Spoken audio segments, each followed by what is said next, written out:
Without further ado, I am going to bring your moderator and your panelists into this room. Here they come now. I can see that they're moving over at this very second. I should have closed that room a second ago. Connor and panelists, I told you that I'd have an announcement when you came in the room, but I made the announcement before you came into the room. It was a surprise. It's improv. Ha! Hopefully, Connor, if you can flip your camera on, we can get going. And everyone in the audience, while we're waiting for Connor and the panelists to get their cameras on, which of course they can't do this 1 second. Here we go. Go ahead, flip your cameras on. There you go, guys. Thank you so much for being able to do that. Thank you.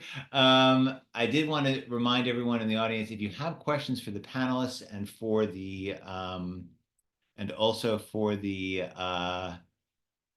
the moderator, you can DM me and I'll make sure that they get those questions. I was just sort of playing a little game with the panelists where I didn't give them permission to unmute themselves. Now I have. Go ahead and unmute yourselves, everyone, and we'll be ready to go in a second. There we go. I'll shut up. All right. Thank you, Terry. Was that the end of the introduction of the panel? Oh my gosh, that was the end of the introduction, and you should have seen how long it went. It was going on for a while before you came in, but it was a great introduction. Everyone's excited. Well, thank you, Terry. Hi, I'm Connor Ratliff, and I'm going to be moderating this conversation. Let's just have everyone on the panel introduce themselves, because I think otherwise I'm going to have to, in order for me to do it, I'd have to turn and read it in order to make sure I get everything correct. Whereas everyone else, I feel like, can confidently say who they are and what their title is. And I feel like that would be more vivid than if I have to be reminded. And I also had a strategy, which I'm not going to employ, which was I was going to emphasize the first syllable of last names to make sure that if I mispronounce anyone's last name, I did it with a consistent pattern. But now I don't even have to adopt that strategy because I'm going to allow everyone to introduce themselves. So let's do that right now. All right. Well, my name is Casey Berkery. That's how I was going to do it. Berkery. Yeah. I am the president of the Improv Academy at the University of Central Florida in Orlando. I'm Grant Bruns. I am the assistant director of the Plastic Shatners Improv Group at Bowling Green State University in Bowling Green, Ohio. Okay. I am Marissa Salett. I am one of the club heads for Brad Comedy at Bard College in upstate New York. Hi, I'm Isaac Empson. I am the co-president of the Islander Improv Club at Texas A&M University Corpus Christi, and I'm also a second-year member of the 6-person scholarship-based improv team, the Breakers, in Corpus Christi, Texas. Right. Okay, great. So I'm gonna we're talking about organizational design. So the way that these groups are formed and the way that they are run and maintained. I already have one thing that I'll go around and ask everybody, because we have a couple of people who seem like they are. Isaac, you said you were a co-president. Are there? That means there's 2 presidents or 3 presidents. That means there's 2. Oh, Isaac, you're a co-president. And Casey, yes. you're a president. Yes, there is a vice president. Right. If you can't fulfill your duties, that person takes over. Yeah, or if or if they think that you can't fulfill your duties as president, they could take over. Theoretically. Yeah. And Marissa, you said you're one of the club heads. Yes. So there so sorry. There are 3 total. So I am the senior club head. So there's a senior. Is there a junior and a middle one? Like 3 Bears style? We kind of have a loose structure where we try to have like a senior and then someone who's somewhere in like some underclass realm. But right now it is just me, the senior, and then 2 sophomores. Great. Oh, you meant senior in terms of course, college years. Yes. Not that you were a senior head and they were great. So senior and 2 sophomores, but it's sort of a balanced triad. For the most part. There's still like a slight seniority in the fact that I've been club head for the you have 2 years more experience than they do. Yeah. are there times when the sophomores are just like, we don't know what to do, and you're like, I've got this. I know where we're headed. Yeah, a little bit. More so with like the like bureaucratic stuff. So like budgeting and like the meetings and who to ask for more money and stuff like that. Or who to talk to about like workshops and things. But yeah, that's mainly where they start asking me more questions. How many years have each of you, and I'll get to you in a second, Grant, with your, because Grant, you're the assistant director. So you're someone who, I assume there, who do you report to? I report to the director. The director. Hmm. How many years have, just real quick, how many years have each of you been involved in the various groups at your 4 years colleges? for me. How many? 4. 4. You're in your 4th year? Yeah, well, this next year will be my This 4th, next year will yeah. be the 4th year. Okay. I will be Same. starting my 4th year as an officer. This will be my 2nd year as president. All right. Marissa? This will be my 4th year as a member and my 3rd year as a club head. Great. And Isaac? This is my 3rd year a part of the Improv Club, my 2nd year on the team, and my 1st year as an officer. All right. So you're all wizened. You're all at a point where you know what you're doing. Does it feel different to be at this point, having several years under your belt? Does it feel different than how you remember? Like, how was it whenever each of you started compared to how you feel now? Were you nervous first getting involved in a group?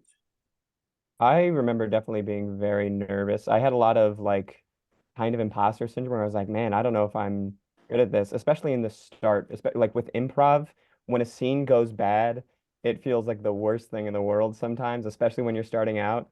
But lately, especially like moving into my 3rd year being assistant director and 4th year just on the team, I'm a lot more comfortable with a scene that might not go super well. And I feel like I can handle that a lot better than I could my 1st year. So I'm definitely a million times more comfortable at this point than I was my freshman year. Mhm. It's Uh, weird. Yeah, Yeah, Casey. it's weird to look back at like our club is huge. There's like 60 members and it's broken up into classes. So it starts off with this very much like I want to try and make an impression and like break through to all these cool people, the seniors that are in charge. And now to be in that position, I'm like, wow, we're a bunch of losers still. Like what was I doing? We're all just having fun here, you know? Yeah. Marissa? Yeah, I think my 1st year I joined with another friend, but then halfway through the 1st semester, I was the only 1st year on the team. So I was like a little anxious about that, just because I did improv a little bit in high school, but right when I started doing it, COVID hit. So we like dabbled in Zoom prov and then we kind of cut it off. So I think I was nervous because it was like my first time doing improv again, and then also just my first time like doing anything in that realm with people again in person. Um, but then I'd say once I became friends with the team, and especially because my team is so small, we just kind of hung out pretty regularly. It kind of made our dynamic a lot smoother. So I was less anxious about it. Yeah. And Marissa, you had said that your team is initially formed with auditions, Yes. and before you had auditions, it was just whoever shows up and whoever's available. This is vibe And alone. yeah. And can you talk a little bit about, because it's one of those things where it does, I can see how that would feel like, no, it'll be great because it'll just be loose and it'll be fun. But very quickly you realize, like, if you don't have like some discipline to it, then Yeah. you end up with what? Like, what are some of the ways that went wrong? It was just that I mean when I first joined it was nice because it was a nice way to meet new people because different people would come every time. But like routinely around finals or our 2nd semester is when a lot of seniors like senior projects are due, so they start to stop coming. And it just started to make for a very suspicious like group because it was just like maybe there would be 3 of us who come that day and then we'd be like, okay, well maybe prov for like 30 minutes now and then we'll all go home. And then we wouldn't be able to really have shows as often as we wanted to because we didn't know who would be a part of it. So around last year when I had two new people who were club heads with me. One who was a senior, and she just had time, and then another person who was just a freshman. And we were like, I think we would maybe want to do auditions because it's like it's fun when it's fun, but we need like structured fun. Like we need a little bit of rules. Because I mean that's what improv is in the first place, is structured fun. So yeah, we needed like a basis of people to form a group with so we can at least know we could have a show pretty often. But Yeah, there's also, I would imagine, there structures like that give a thing a certain amount of value. You imply or you assign like, oh, in order to get into this, you have to audition, you have to do this. yeah. And I'll make a very this will age me as a very old man, but as a metaphor, back in the age when music was listened to on compact discs, there was a wild and woolly period where you couldn't record on it, and then all of a sudden you could, and everybody started like making copies of everybody's music, and nobody ever listened to any of that because it wasn't ever, even though you were thrilled to get all this free stuff, it didn't have the value of something where you would make a choice to, I want to buy this music and have it. And there is a thing in life, it's sort of a behavioral economics thing, where when something's completely free and there's no structure to it, it also becomes a thing that's just as easy to not, I just won't show up this week because I'm not letting anybody down. I don't owe them anything, you know? Yeah. Casey, how is yours, as far as how you also had an interesting thing in your description of how the structure had changed, that how are the teams formed originally? So anyone can join the club and take our classes. That's the main function. We teach 4 levels every week. We have student teachers and all that. And then we have an auditioned house team, and they close out our shows and do all the off-campus events, any gigs we get there. But one year we decided, in hopes to increase performance time, we made 2 house teams. And it ended up having the exact opposite, where there was more jostling around for performance slots, and our shows kept getting longer, and it just divided the group in other ways. So this year we're going back to 1. So going back to 1 team because people were getting less stage time, and you said there were a lot of bad vibes in what was intended to be a way of getting more opportunities for people. And it was set up sort of like a varsity, junior varsity, and that just created a strange air of what we once all did for fun. For people who don't make, now that it's 1 team, for people who don't make the team, what kind of opportunities are there for people to perform who don't make that team? We still have class showcases twice or even more each semester, where a group from each level will perform what they've been working on. So there's still as many opportunities as there have been, just not off campus. Right. Now, Isaac, you have Breakers, which is that's the team that performs after the Friday night main stage shows. That's the one. Right. And I was just looking to see in terms of like, so Breakers is audition and scholarship based, right? Yes, that one is. Great. And then, but you had another one. I was looking to see how you had it structured. How is it structured with that? So we have improv classes taught by Meredith Melville that everyone can take. And as a matter of fact, if you're a acting directing major, you have to take Improv 1. And kind of stemming off of that, if you end up falling in love with improv like I did, you can come to the after school club on Friday, which is kind of just dipping your toes in the water of improv more, playing games with a larger pool of people, called Islander Improv. Now, our team on campus, like you mentioned, is called the Breakers Improv Ensemble. And in order to audition for that group, you have to have already taken Improv 1. And there's kind of big expectations associated with that group because we we have shows that perform during our main stage season, but we also, since it's scholarship based, we have events that we do for the university. We have events that we do for the communities. We go to high schools, middle schools, elementary schools, libraries, like all kinds of things. So whenever I was added to the team last year, I was kind of thinking two major things. First off, Breaker, I hardly know her.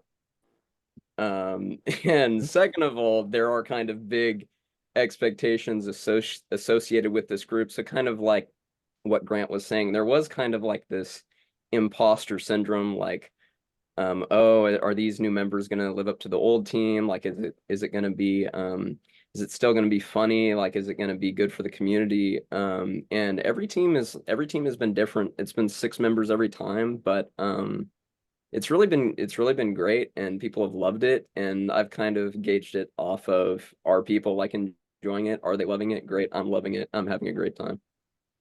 Brian, you said you've done things that were designed to interact with other majors on campus, like forensic science majors, that you would do things that have to do with like live crime, improvising like live crime scenes, helping law enforcement majors with crime scenarios. Have you done anything with the medical students? Any like diagnosing like illnesses or things like that? Have you done anything like that yet? Yes, actually. We have like we have some events that are the same every year that we do like in affiliation with our theater season and stuff, but throughout every semester we will get like these requests from the university, events for us to show up and like be a part of because of like our scholarship obligation, all of that. But it's always been awesome. We had this one event, like you kind of mentioned, we were requested to show up for the future law enforcement of our city, the law enforcement majors, and we have one mental health officer in our city of Corpus Christi, and he showed up on this Saturday morning, and we were asked to kind of improvise different scenarios that as a law enforcement officer could arise dealing with people that have mental health issues. So we would kind of act out these given scenarios that our mental health officer told us that he has encountered. And we would start them off the first time we'd do the scenario, and we would do it so horribly, like so badly. And the officer would like do everything wrong. And then the mental health officer of our city would stop us and be like, all right, law enforcement majors, how would you handle this? How would you do this differently? And they would give us suggestions, and then we would do the scene again with the suggestions they gave us. And then the officer would ask the law enforcement majors, okay, was that better? Was it worse? Are there things you would change? And if there was, we would do it again. And kind of just this cycle of learning for us and for them, like how we could positively impact our community like currently and into the future, which is, they're really cool events to be a part of. That's fascinating. Grant, as far as the plastic Shatners, what's the how do people get involved? How's the setup for that? Every year at the start of the year, we do auditions. In the Plastic Shatners, we're just a short form team. We take about 10 people max. And we also have 2 other improv groups on campus. We have Bad Genetics, which is a long form group with a similar amount of people, and then Lady Parts, which is for women and gender non-conforming people. And they take about 15. They're a larger group. So there's a lot of different opportunities on campus in terms of improv groups, but each of them are you audition. If you don't make it, then you don't make it.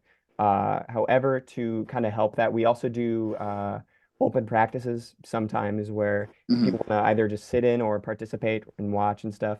They're free to do that so they can learn more about the stuff and also just have fun at an open practice.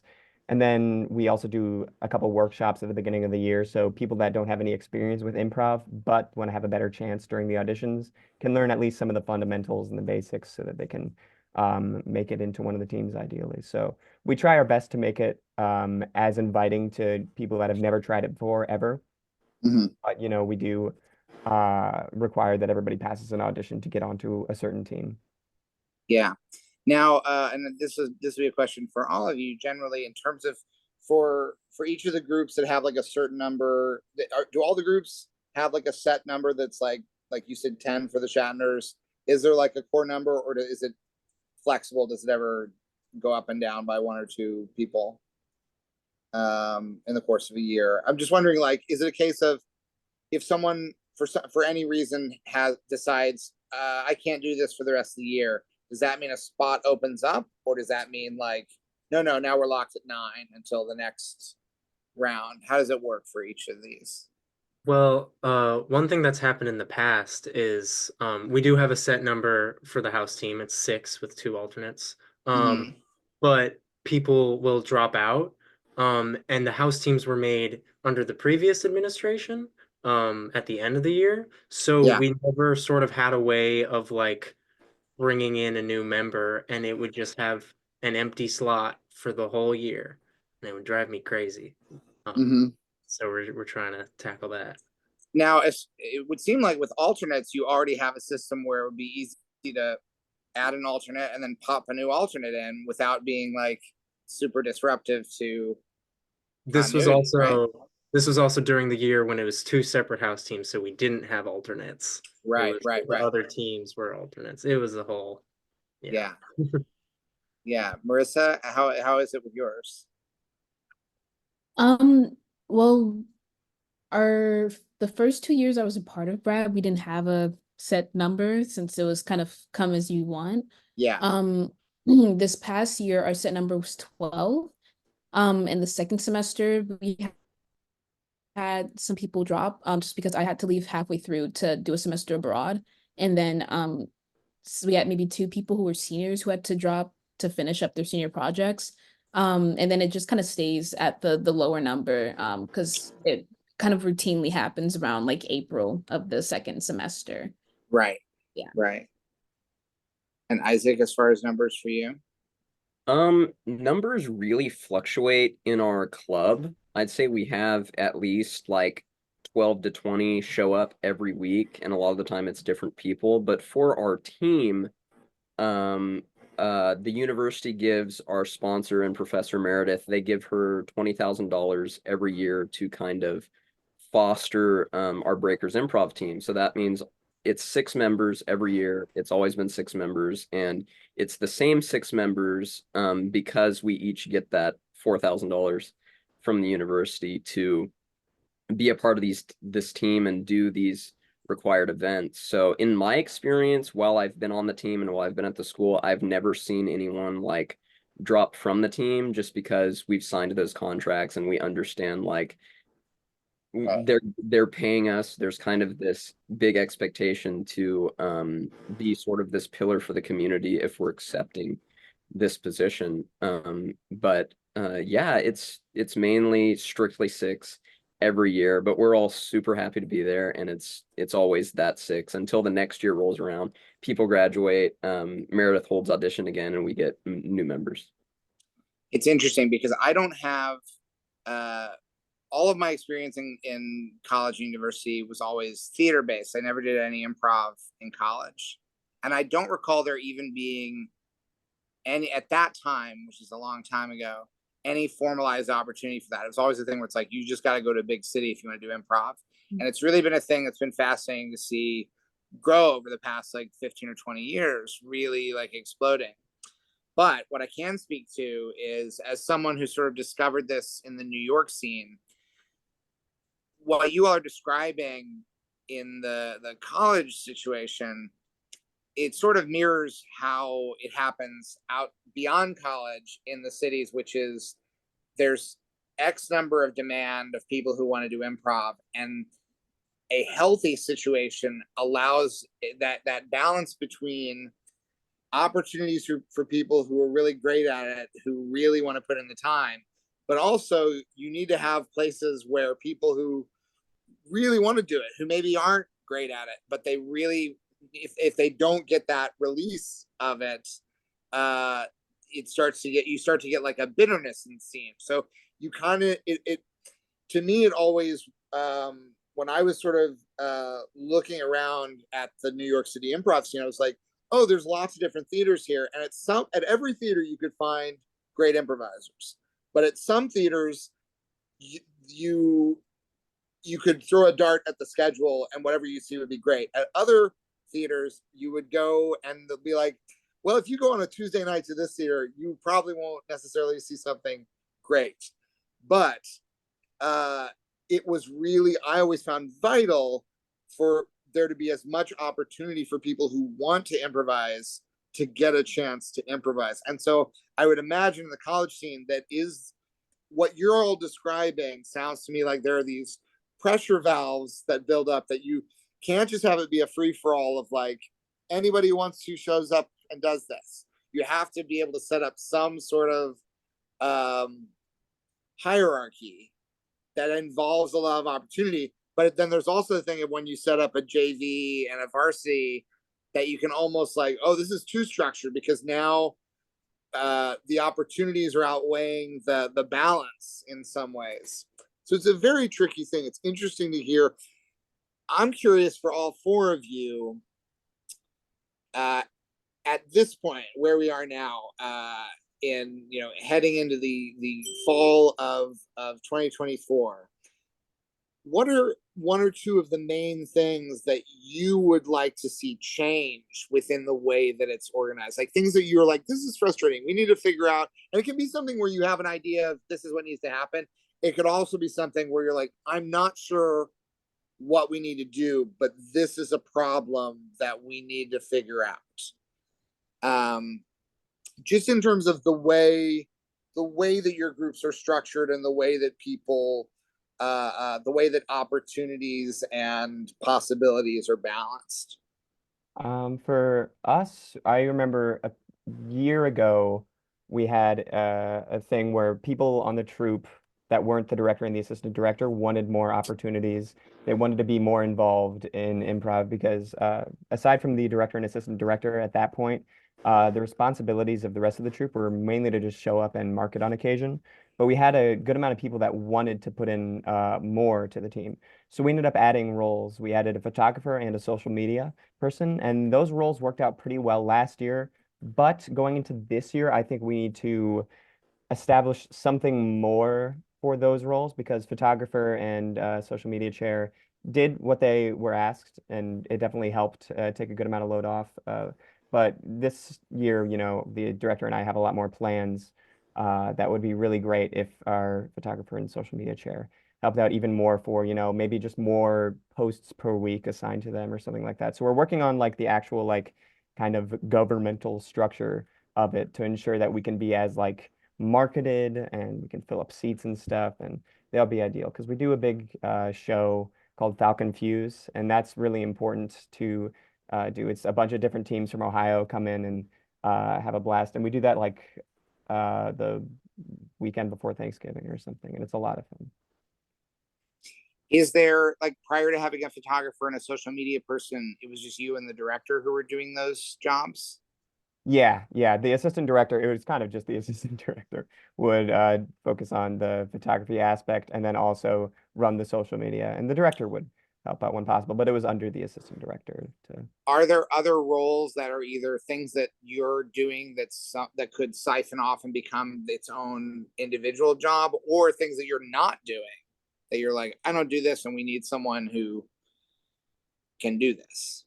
I think in terms of our roles, it's pretty solidified, but there is no treasurer currently. That is something that's also just kind of on the assistant directors to handle money, make purchases, and that worked for a very long time because a long time the Plastic Shatners didn't really make purchases with student funds. But lately we've been a bit more ambitious with what we do. We've been trying to travel more, go to different places, and it's a lot nicer if that's not on our dollar. So it would be worth looking into, I suppose, to try to get a role specifically for treasurer so that we have somebody that is dedicated that time to handling the money and making sure everything's paid for. And I'd say you need a treasurer, and then ideally you need someone to keep an eye on the treasurer. That could be a good second job. Yeah. Because you don't want to, if you just have one treasurer, who knows? The guy who volunteers for that could be somebody who's just like, yeah, I'll look at the money. So it's good to have a second person who can look at them and say, yeah, everything they're doing is on the up and up. That's two jobs. Unless they're in cahoots, in which case, who knows? All right. Marissa, what's the thing within your group? Like the change from not auditioning to auditioning is already such a seismic, that's such a huge, like, an important change, I think, because it really does alter the shape of the whole endeavor you're doing. Yeah. What is another thing that you look at that you would like to change or develop? I mean, yeah, the audition change was definitely our biggest one, just because again, our school is really tiny. So it was mainly just like we shifted the way that people looked at Brad as a group, where it went from just like the comedy club that like they have events and you can show up, but it's not like that big of a deal. And like we're just kind of like it was like giggle hangout time, which is like still it still is and it's great, but like we just needed a little more structure. So that was our biggest change. I think now, a lot of what I would think of is how to keep people involved who aren't people who got like into the group. So this past year we had I think second like every second meeting of the month we would have as our open improv day, so anyone could come. But I think not a lot of people came, or they tried to come on the wrong days, and it was like a little confusing. And I think one thing I did miss this past year was how open it was when I first got there, just because it was a good way for me to meet different people. So I guess we're trying to figure out a balance between having it be a little more open this year, but still like having the core people who get in have to show up to regular meetings. So I guess figuring out like how many open days we want to have. How do we have a space for like people who come to the open shows to participate in the actual show, whether it's like them being the opener or things like that. And then also just incorporating a bigger variety of improv. Like we just started doing musical improv. So yeah, we're just trying to like open it up to more people, because right now auditioning helped with structure, but then it also made it a little more closed off in a way that I didn't love.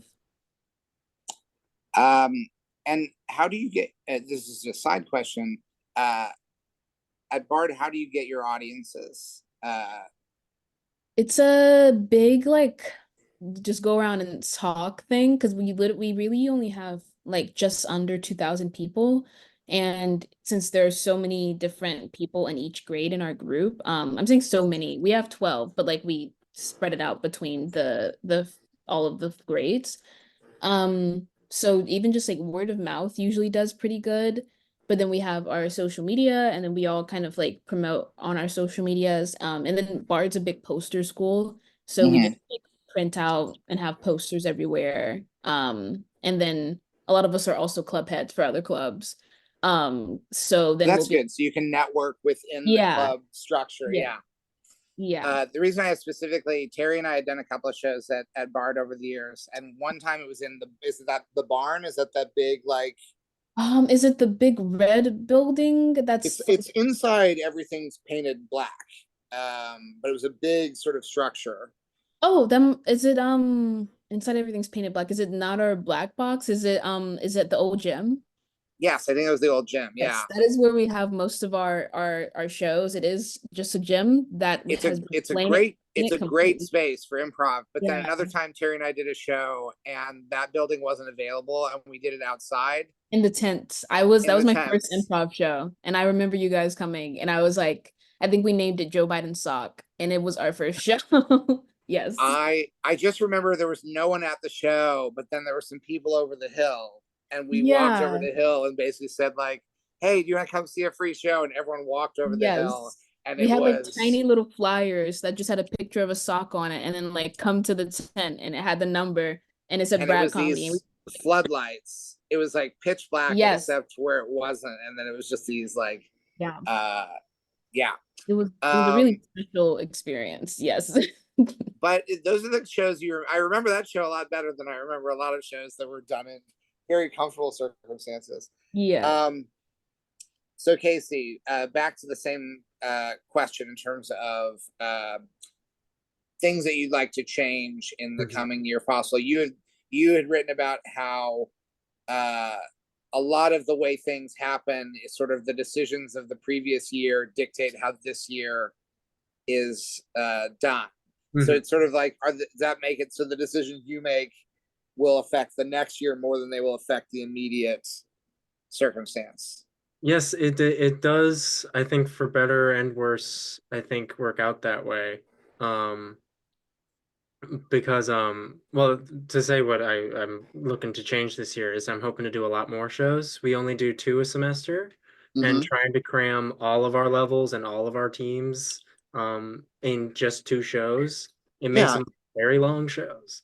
What is the factor that limits it? Is it just the availability of space? It's space. Space is rare to come by at this huge school somehow. There's not a lot of theater space, for sure. I would recommend in sort of thematically in keeping with what Marissa and I were just talking about, I would start looking at weird spaces and non-theater spaces, because we already do most of our shows in a weird lecture hall. But even like weird outdoor spaces, weird that, because two a semester, you're right. That's gonna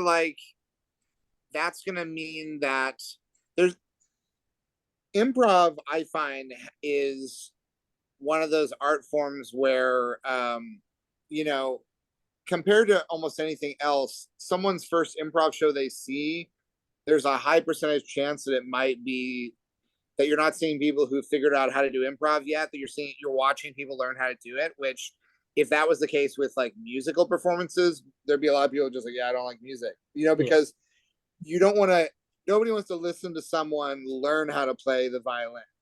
No. You want to hear someone play the violin who knows what they're doing. And with improv, it's one of those things where when you're learning how to do it, you need the audience, but you also, the thing with like a long improv show that's twice a semester, you get people like, yeah, it's a pretty long show. Yeah. As opposed to if you can create lots of smaller opportunities in between, that's a really crucial thing. So like, performance space, it's one of those like campus issues like parking that is seemingly a forever problem that's constantly in search of a new solution. But I would even be looking for even the spaces that you think, no, this is weird, we could not do an improv show here. My question would almost always be like, well, why not? Maybe you could do a weird show. It's like, well, we could only fit 3 audience members. Well, maybe you'd come up with a weird improv show that's for 3 audience members, that like that would be what I would really encourage. Is like, when you have a problem like that, really start thinking outside the box to like, are there, local businesses that will let you do a performance in their back room, do a performance that, like is there a pizza place that has a space that could be like a stage where you say like, is there a night of the week but you would let us do an improv show when you don't have a lot of business, and we would bring some business in, Yeah. That'd be amazing. That sounds like improv to me. Like that's the because like, I'm not saying that all those shows would be good. A lot of them would be disasters, but that is part of the experience of learning to do improv. Is you gotta do some, and a lot of times those would be the shows that like you will become better improvisers the more you have to do shows in situations where you're like, we shouldn't have done that. Like, because like if you try something and it doesn't work, which is one of the great lessons of improv, it is valuable because you learn like, oh, when I try to do a scene move like this, it doesn't work. Why is that? And it's the same thing with like figuring out where you can do your shows. Because you're right, 2 a semester is not enough. If you had enough demand that you needed to create a JV and a varsity team at one point, then you have more demand than 2 shows could possibly accommodate, Absolutely. I would get real creative this year and real guerrilla style, real renegade. All right. Yeah, I like the sound of that. I just might. I will. Yeah. I will. You can do house shows. I'm sorry to interrupt you, Connor. There is a question from the audience, and we're coming up close to time, so I wanted to share the audience question. And I feel like this may be in some ways a question for Casey, but I think it would be interesting to hear from every group about how they tackle who does the teaching. The question is, how does your organization select improv teachers? I'm not sure if every organization has improv teachers, but every organization must teach some degree of improv. Yeah. And so how do you decide who's going to do that, and how do you get out of their way, and how do you not step on their toes, I think is the question. I leave it to you guys. And then, Connor, let me know when you're ready to transition out. All right. Yeah, so for our teacher program, we have a pretty decent sized officer board of the treasurer and all that.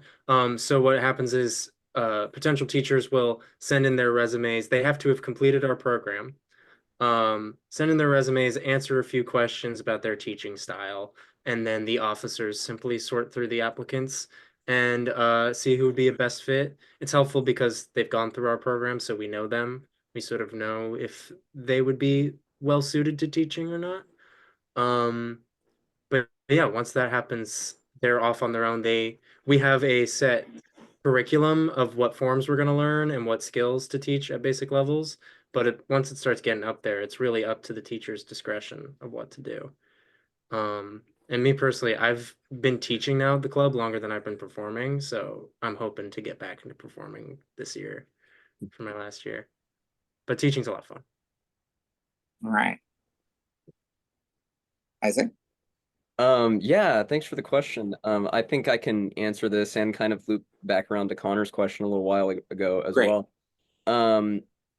This isn't really so much as a problem that has happened on our campus, but I like how we were talking about demand, because me and my co-president, Frank, have kind of seen this increased demand for improv on our campus in our city. Kind of one, just based off of audience attendance for the Breakers shows. The university let us do they added to our season. We already have like 5 or 6 shows for the Breakers every semester. Some of them are like 20 to 30 minutes. Some of them we do long form as well. And they're a little bit longer, pushing an hour, but they let us do, for the first time ever, a late night Breakers show, Breakers After Dark, at like 10:30 p.m. And it was our highest selling Breakers show to date. It was like over 100 people, and they were really excited to see improv. So there's kind of this increased demand for improv, both watching it and being a part of it. And in the past, with our club, Islander Improv, it's only been one president. So this coming year, my co-president and I now, Frank, he's now on the Breakers team. And to be on the Breakers team, you have to be a theater major because of the scholarship. It has to go through our department. But to be in the club, you can be any major. So we have all kinds of majors: nursing, education, communication, all kinds of majors coming in. So Frank and I see this demand, and we're like, instead of having one president, let's make this a co-president thing, so that although we're busy, we can split our time and make sure that they are also getting some more events and performance time into our season, which is really important to us, and we're kind of excited to do that. So that being said, Frank and I, the way we pitch this co-president idea is our members in our club actually vote on the new leaders and teachers whenever our old president graduates. So they voted on us, and we got this kind of co-president setup thing to kind of cater to them a little bit more and provide a little more time and insight in giving them more opportunities. And I love that teaching question, because tomorrow at 5 p.m., if you're interested, my co-president Frank is a part of a panel about teaching improv, and he'll be talking way more about it and kind of how our club and our school handles that. So I do believe you that Frank is a real person, but because you just keep saying my co-president Frank, there is a part of me that likes to imagine it's just a puppet. That you just do a ventriloquism act, and you really do only have one president. It's like, well, have you talked to my co-president Frank? And he does all the unpopular decisions. It's me with a sock puppet tomorrow on the panel. Yeah. That's great. So, Grant, how are the teachers picked in your club? Well, actually, the teaching is also kind of on the hands of the director and assistant director. So I'm We betting pretty just much because as a troupe teach that kind of stuff. We usually really heavily think about the teaching capabilities when we elect a director and even an assistant director, because the assistant director needs to be able to fill in and help out with all sorts of that stuff. And Mhm. in our time, it's gone pretty well. We've had directors that have consistently really cared about making sure that people that are new to the team know what they're doing in a way that they can understand, because everybody learns a little bit different. So we try a lot of different techniques. It's something we definitely think a whole lot about. We plan specific exercises and specific things. We do targeted practice during our rehearsal time in the week to make sure that that's all good and everybody feels as confident as they possibly can when they're actually headed to the stage. But we don't actually have a specific process of having a teacher. It's just mostly like, hey, this is the director. They've been through the thing. They've read a lot of stuff on this, and we're going to try to all figure this out together. Yeah. Is that also an area, as people are, as we were talking about splitting out additional things, is that something that, depending on the demand, you can imagine expanding? Maybe, yeah. I mean, I could definitely see that. We need to get probably a bit more demand, because right now we're in a situation where pre-COVID, there is full seats every single improv show. There'd be like over like 150 people, and we would Mhm. perform to a really large amount. Everybody knew like, oh, we got to go see the Plastic Shatners. They're on Friday. Yeah. And then we were in a great spot, but then COVID came, and then I wasn't there for it, but we did like Zoom stuff for a while. We did Zoom shows. And since then, we have not been able to hit like full capacity at any of our shows, which is a bit I of a mean, shame. that's true in New York. New York, I feel like, is just now getting back. It's taken years, you know. There would be periods similar to the disease where it would fluctuate, you know. Yeah. Yeah, it's something that's good, you know. It's a long road. All these things are such a long road. Casey, the teachers, how's it structured for you? Well, the officers pick those teachers, and then we have it sorted into 4 levels modeled after the UCB, where we teach the basics, and we have 2 different forms each semester. Your 4th semester, you move up each semester, you'll get to create your own form, and then you'll be sent off to the grad room where we get to do the experimental sort of cooperative development of your improv skills. Great. And that's where the fun. Well, it's already there. Picking off a little bit of what Isaac was saying before, and I'll expand this out to the rest of you, in terms of people who, you know, obviously, like, theater majors are obviously people, some of whom, not everyone, but some of whom, you know, will be drawn to doing improv. What's it like in terms of non-theater majors getting involved? We are mostly not theater majors. Interesting. I'm not a theater major. Great. We have several who come through and are great, but Mhm. I find a lot of the non-theater majors have a lot more fun because they're not it's new to them performing. Yeah. And they're not trying to perform. They're just trying to make each other laugh. Right. It's also one of those things where, when you talk about, like, and this isn't necessarily something that gets talked about in any of the, you know, improv books or anything, but, like, the real advantage you have in putting together organizations and that draw from people who have different knowledge base, different experience base, the improv automatically gets more interesting, because the strength of your team very often relies on not just the things you all know, but the things that one of you knows that the others don't know. A lot of teams I've observed, I remember there was a team that I used to love that, you know, one of the people on the team was an FBI agent. Another one, spoke French. Another person spoke German. You know, there were just different people who, and what you find is, when the guy who was actually an FBI agent, when he would enter a scene as an FBI agent, if you stood next to him, and just kind of did what he did, you'd be like, holy shit, does everyone on this team know how to play an FBI agent? Whereas, and similarly, if someone starts speaking French and you stand next to them and you repeat a couple of things that they say, at a certain point, you start to like the way a good team interacts. Your varied experiences grow cumulative as a team in ways that are really surprising. So having someone who's studying, who's on a nursing course or something, they are going to be able to do a scene. You know, like everybody can do a scene where they're a dumb doctor and they don't know anything about medicine, but you have someone who actually knows a little bit of technical jargon, and then someone else, you can learn things during a scene that then you know how to say something.